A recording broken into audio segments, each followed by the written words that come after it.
Olá a todos, bom, hoje eu vou continuar aqui com um novo vídeo agora desse curso básico de filosofia que eu estou disponibilizando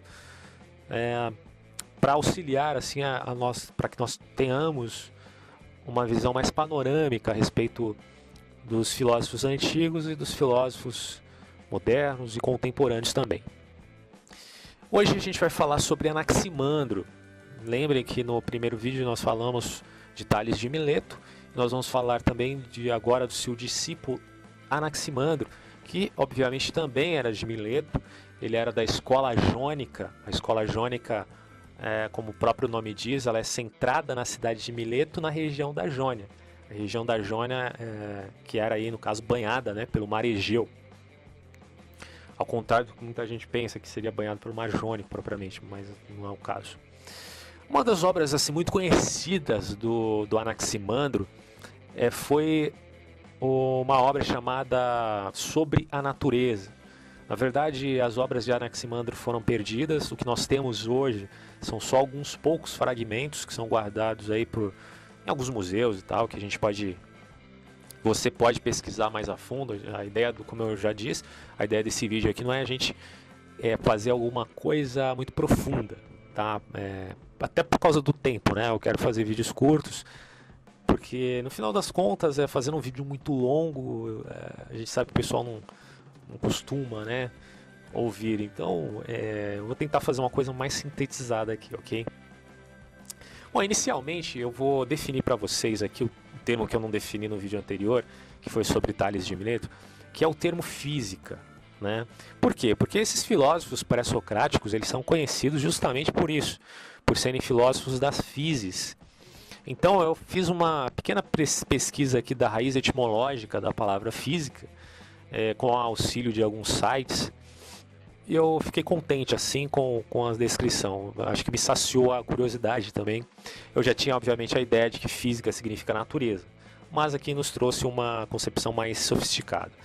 Em primeiro lugar, a palavra física, né, ela vem do latim estudo da natureza, porém a palavra physique, episteme, ela obviamente vem do grego, que seria no caso o conhecimento da natureza, o que é relativo à natureza. Então a physis seria, portanto, a natureza. Logo, esses filósofos são chamados aí por Aristóteles, esses filósofos pré-socráticos, principalmente da escola da Jônia, como sendo filósofos da physis ou da natureza.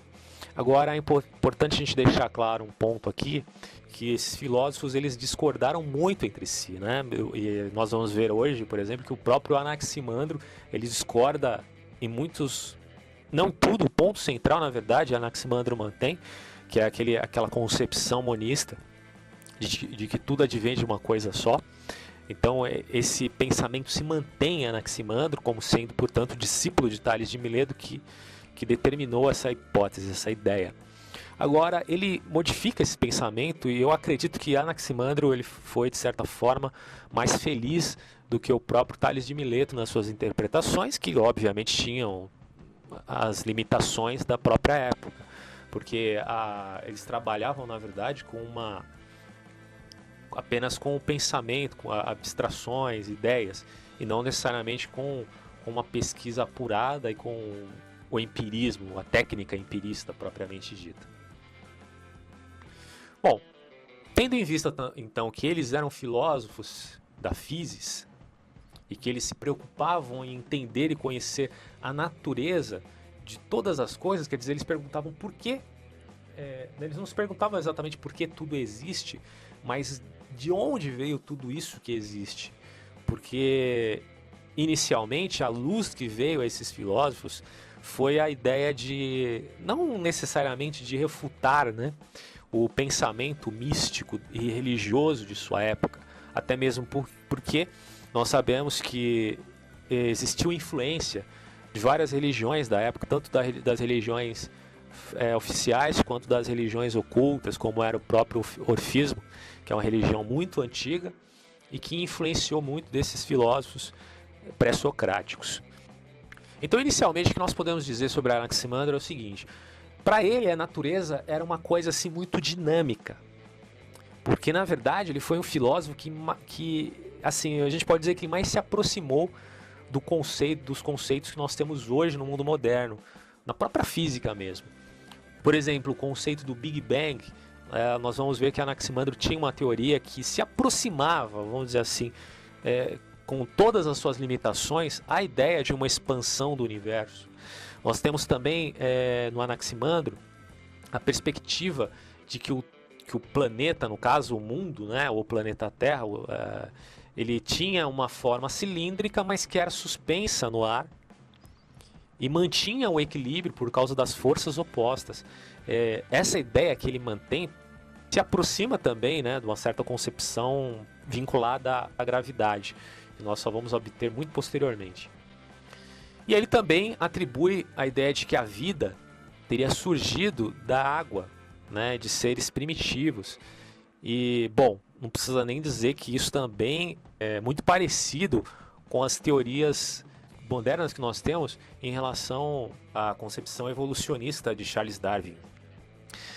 Então, Anaximandro determina que, assim como o seu professor, Tales de Mileto, que é necessário que exista um princípio que origine todas as coisas, porque ele chega à mesma conclusão de Tales de Mileto. Ele pensa, poxa vida, não é possível que todas as coisas tenham surgido do nada ou do caos, isso não faz sentido, como prescreve Isildo.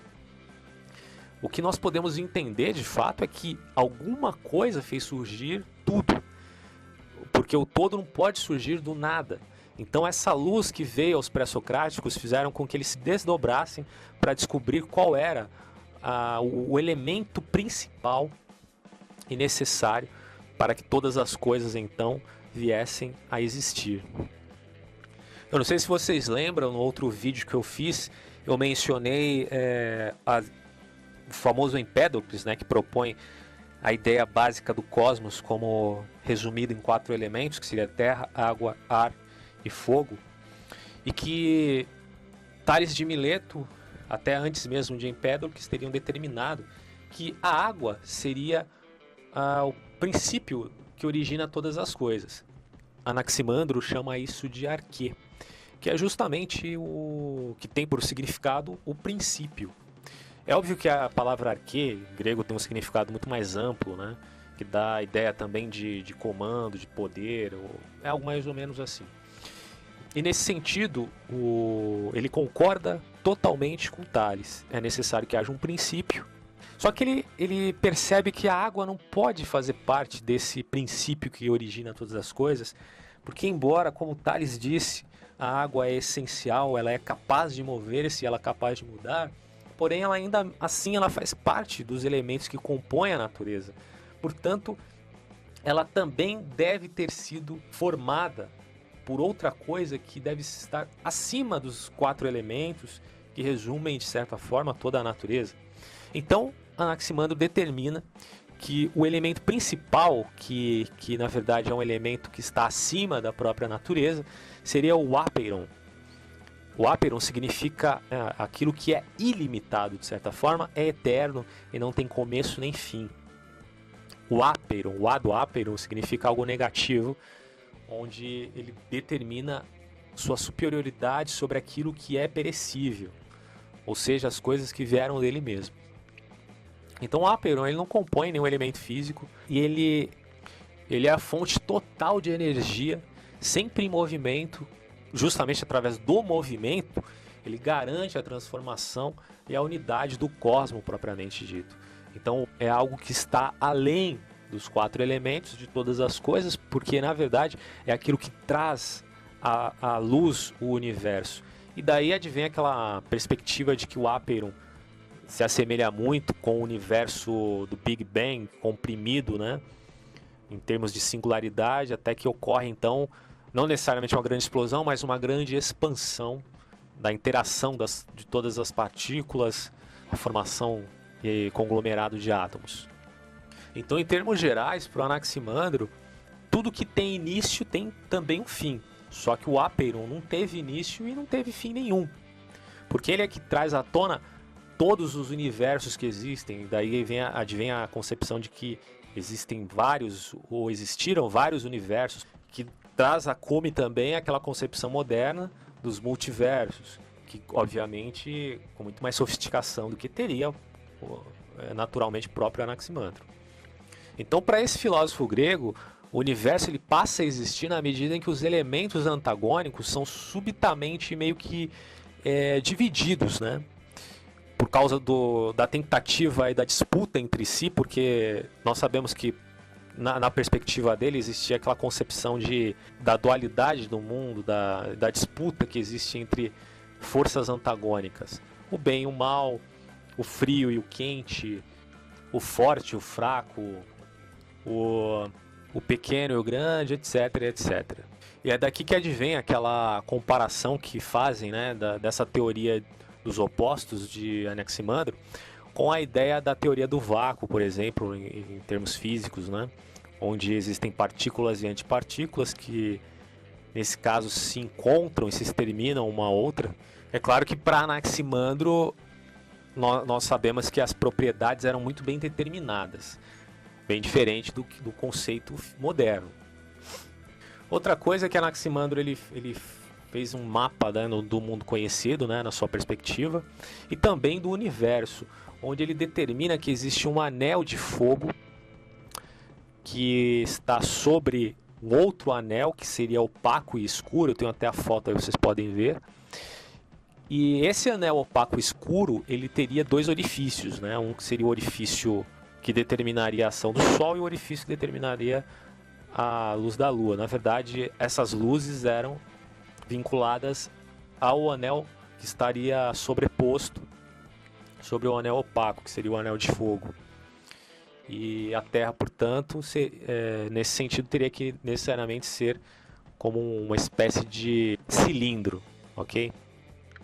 Então, em suma, para esse filósofo grego, o universo ele passa a existir na medida em que os elementos antagônicos eles são subitamente meio que divididos, né, originando todo o resto, todas as coisas em termos gerais. E, portanto, nesse caso, toda a vida viria pela separação dos contrários, pela sobreposição dos contrários, e essa luta de contrários geraria, então, outros elementos até nós chegarmos aí à vida mesmo.